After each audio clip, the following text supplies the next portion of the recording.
গলসিতে অনুপ্রবেশের অভিযোগে বাংলাদেশি যুবককে গ্রেফতার। পূর্ব বর্ধমানের গলসি থানার পুলিশ অনুপ্রবেশের অভিযোগে এক বাংলাদেশি যুবককে গ্রেফতার করেছে।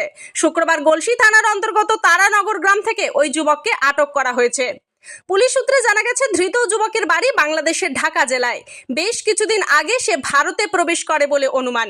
গোপন সূত্রের খবর পেয়ে পুলিশ অভিযান চালিয়ে প্রথমে তাকে আটক করে। বৈধ কাগজপত্র দেখতে না পারায় তাকে গ্রেফতার করা হয়। ধৃতকে শনিবার বর্ধমান আদালতে তোলা হয়েছে।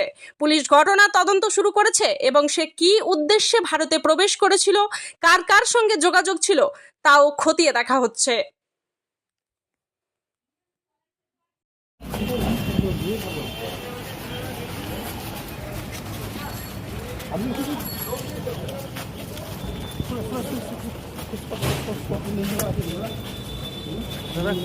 কতদিন